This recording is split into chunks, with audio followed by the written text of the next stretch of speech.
The Kingsman. This is the spoiler review. I have a review up on my blog, soundedbettermyhead.com. Pretty much no spoilers on there. I try to keep it pretty simple. I ended up giving this movie a 2 out of 5. Really wasn't anything special.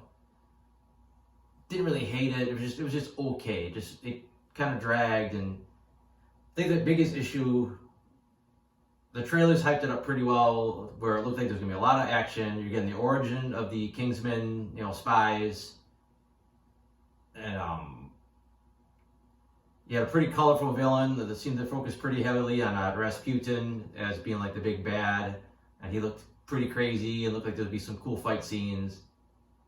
And it's fairly misleading. Like, it's realistically, it's basically a World War I film, and then those kind of elements of the Kingsman stuff like shoehorned in it. Like, there's this evil cabal, like all the stuff that happened to start the First World War. According to this movie, there was like a secret group meeting that was making it happen.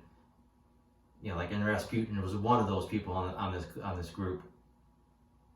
And then, if you don't know your World War history too well, which I don't, like, a lot of the stuff just kind of goes over your head. Even the real historical stuff. But it just turns into this weird kind of father-son thing, and it starts to kind of get into the origin of the Kingsman, and unfortunately, a big chunk of that already happened off screen.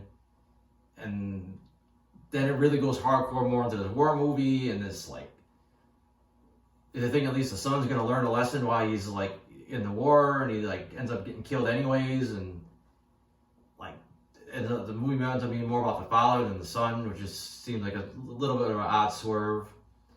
The Rasputin stuff, he just was like a mini boss. They dealt with him, they took him out. It seemed like it was loosely based on, how he died in the real life. And, like, the main guy pulling the strings, it was kind of distracting, because every time you seen this group, the one guy has a Scottish accent. You never seen him. You could only see, like, silhouette or see him from behind, and he's kind of out there, and you don't know who this guy is, that he's got this many people willing to back him. Like, he seems like he's almost like a revered figure. So it's like, who's this guy supposed to be? Like, is he historically somebody important? Like, it's kind of, they make such a big deal out of concealing his identity, and it turns out it's not because he's like a big time historical figure. It's just that he's like a minor character that's appeared throughout the film, and they wanted this big reveal that he was actually, the bad guy all along. But it only kind of barely makes sense. Like, I don't know how he was, in the British military, and then he still had time to sneak off to the top of this mountain and, like, lead this cabal all the time, and then get back in time to, like, do some more stuff, and then get back in there and take his wig off and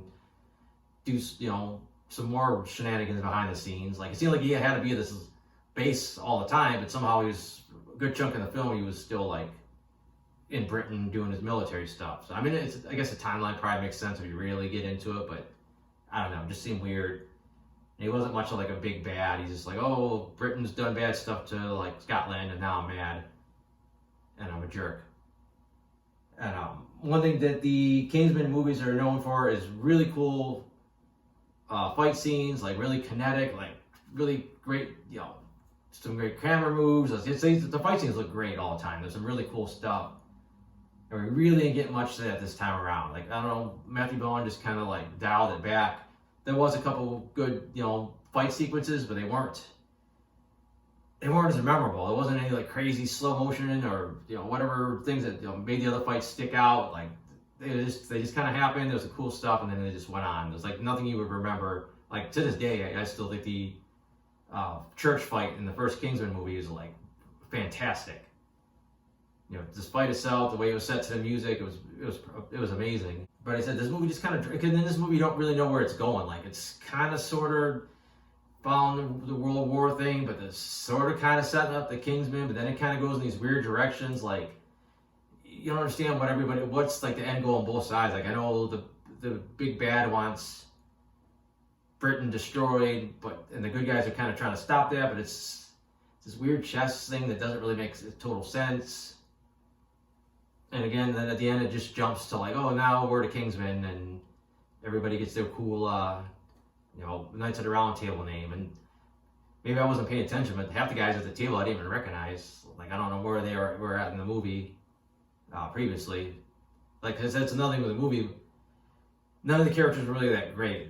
I mean, yeah, they were fine for what they were doing, but nobody really was like a standout character. I mean, the acting was good, but nothing was like, this is a cool character, I can't wait to see more of them. It just, everything was a little flat.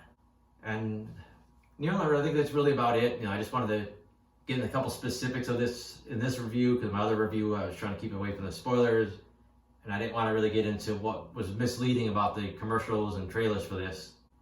So other than that, like I said, I do have a version of this review on my blog.